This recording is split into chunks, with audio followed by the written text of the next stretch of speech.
All right, welcome everybody to this wonderful session. We call it Virtual Youth Voices Kenya Dialogue, which will be happening every Wednesdays, Sundays between 9 and 10 p.m. So if you're joining us live, I can see people joining on Facebook. Please do feel free to invite friends, share the message, use the hashtags Peaceful Revolution, hashtag Gen Z Voices KE, and hashtag Ordinary Voices. But before we dive right in, I wanted to give a shout out. First, I wanted to condole with the fallen soldiers, fallen heroes who went out there to fight for us, to ensure that we were heard and the voices were passed across. So just 1 minute, as they say, a minute of silence as we condole or mourn our lost heroes. We'll be back shortly.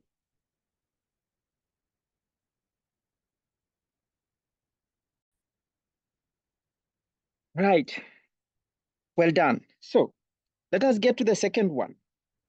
So to you who went out there and fought for the common man, for the millennials, for Gen Zs, for Gen Alpha, Gen X, and everybody out there, I say thank you. Your effort and your energy got us where we are today. Third, to the giants whose shoulders we stand on, the heroes or the fighters who have been there before us, who have fought these wars without us, I say thank you and I give you a shout out. Because of you, we got where we are today. And with that, we say thank you. To those that have been contributing towards the lost lives, supporting those that have been on the streets, and everybody who have just been fighting out there, I say thank you. To donors and supporters, I say thank you. To you who have been using Twitter spaces to engage, to share information, to just pass the message across, to you, I say thank you. And generally, to everyone who have believed that change is possible, your efforts, energy, and contributions got the Finance Bill 2024 rejected. And we say thank you and kudos to everyone who made this happen. So, why are we bringing Virtual Youth Voices Kenya Dialogue series? I know a lot is going on. I know a lot is being discussed. And a lot are being planned. So we thought about bringing this conversation, and this is not just going to be a one-off conversation. It is going to be a long-term conversation. A conversation that will bring young people from across Kenya and across the diaspora to engage before, during, and even after general elections in Kenya. And why we say this, the civic society or the civic engagement and mobilization of communities and getting them educated to know their rights, their duties, and all they need to do to bring the change that they want to see involves a lot of things. And this is why we started this conversation.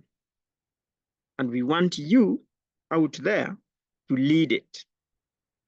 The space will always be open. You join in, you share your thoughts, you share your ideas, and you engage with members across Kenya and across the globe. So, the structure of this conversation will look something like this. And I know some of you are wondering how to participate. So there is a registration link. If you see a PDF copy of this document, if you click there, where it's written here, you will be able to register. And once you submit your registration, it will give you a space to join a WhatsApp group. From there, you will receive a Zoom link to join the main stage, the one I'm speaking from. And obviously, the session will be streamed live on that link. If you click on number 4 here, it will take you to the session, the live session. So the aim is to have 5 guests in 15 minutes.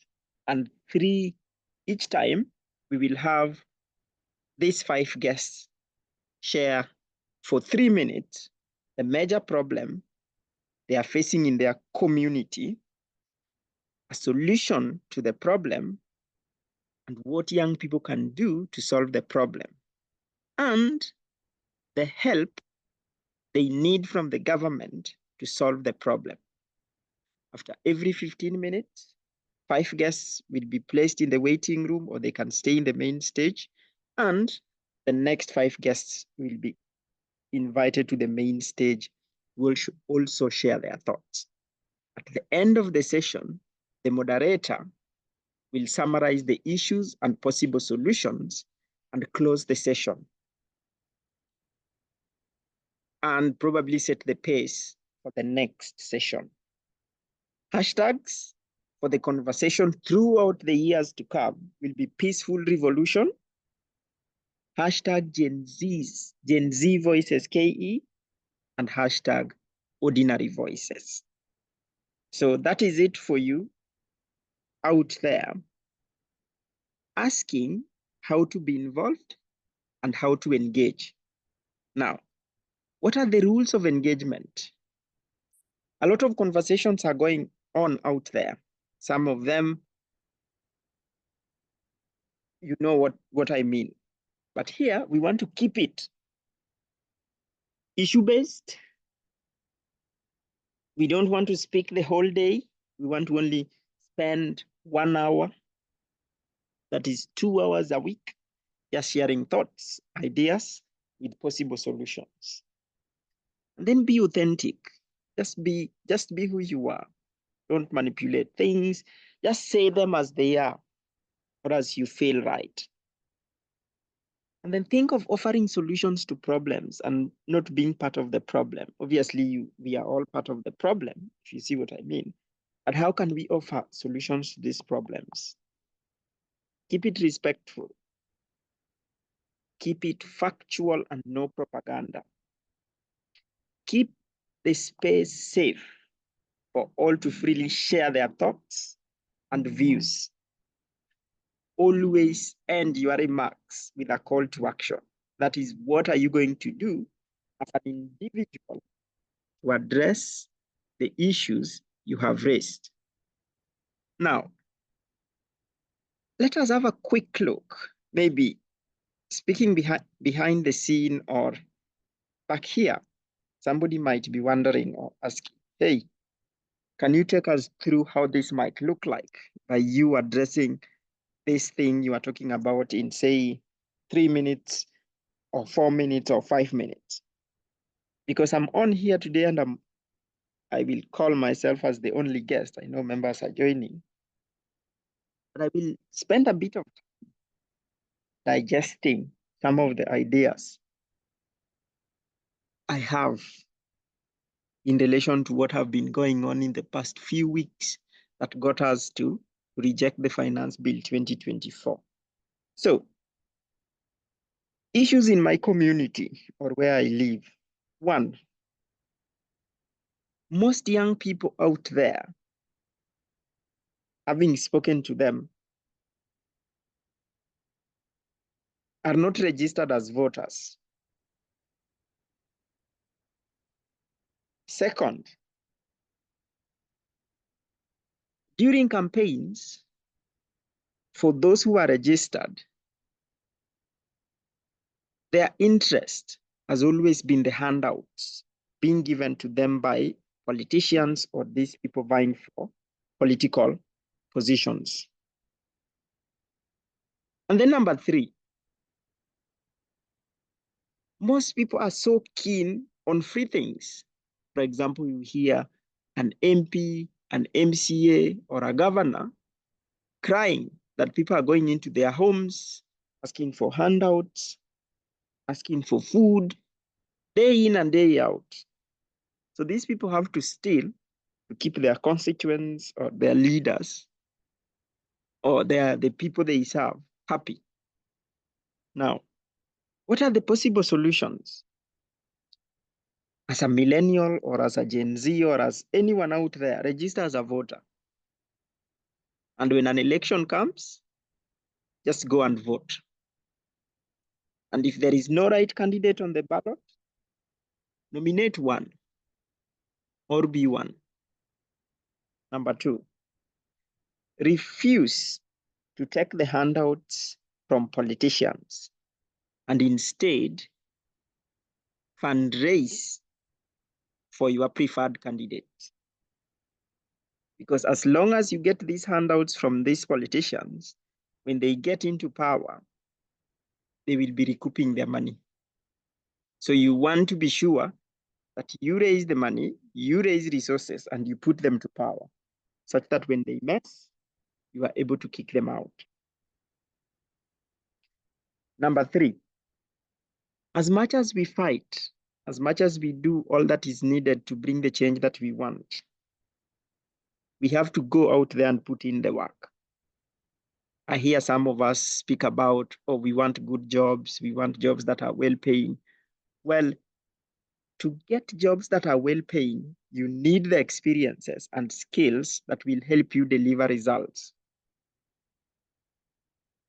If you don't have that, then any job that comes out, you need to jump on that. So let us not be choosy. Let us not wait for plum jobs. Let us get what is out there and get that to get us started. Now, you see a lot of things going on. And I believe where I'm sitting that we can be peaceful. What have not worked in the past cannot work now. Technology have revolutionized the world. You can imagine how X has been used to mobilize protesters or mobilize young people to fight for their rights. I still believe that we don't have to be on the streets every now and again fighting for our rights. I think we can find better ways to address our issues.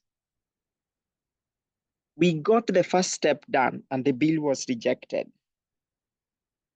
How about having a strategic plan and thinking how best can we get the demands that we want? What exact issues are affecting us? And what help do we actually need? Those hashtags are really good, and I applaud those who are making them trend. But with so many objectives, so many things that we cannot even track, we might lose direction. So, capitalizing the power of digital space and digital tools to reorganize ourselves, stay peaceful, and to fight for what we right, for what we want, without property destruction, without violence, but with peace, will make people want to work with us. An example, let us look at the millennials and the Gen Zs. We can say we are, say, 13, 14 million. Imagine if we say that we are going to clean a city, for example, and you look at Nairobi County or Nairobi River or any constituency, Eldoret, Mombasa, Kisumu, Kilifi, Kwale, Mandera, Wajir, and you look at a budget that each of these counties use, to clean their cities. And we say that these politicians are having a budget to do this. And we mobilize ourselves, and then we say that for 3 days in a month, we want to ensure that we volunteer our time to clean the cities. And the money that was allocated to go to those people cleaning the city can be used to create job opportunities for unemployed young people. Or those that are employed can say every single year they dedicate their 1 month salary to creating jobs for unemployed young people. So through that, we are not just talking, or we are not just meeting, or we are not just demonstrating, but we are putting our money, or putting your money where your mouth is. Sometimes talk is cheap, but when people are now asked to jump on and do the right things, then is when you realize that you are always alone there. So to summarize, my number 1 point is to use technology as young people to drive and inspire that change which we want, without violence, without destruction of property, or without just being talkers out there. And when you organize these events or these community activities or job creation activities, invite these politicians or these leaders and see who shows up. Take notes. Wait for an election to come. If they don't turn up or to support you, then you know who to vote in and out in the coming elections. Now, let us get into point number 2. Peace has always been more important than violence. Look at the demonstrations on Tuesday. Loads of property was destroyed, roads were burned, street lights were destroyed. At some point, some money is going to be spent to repair all this. Now, my biggest question is, it is in the Constitution. We have the rights to protest, to picket, to demonstrate peacefully.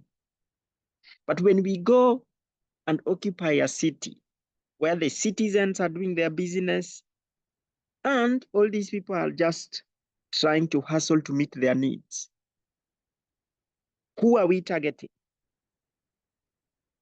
Who are we aiming to reach when we occupy all these cities, occupy all these markets?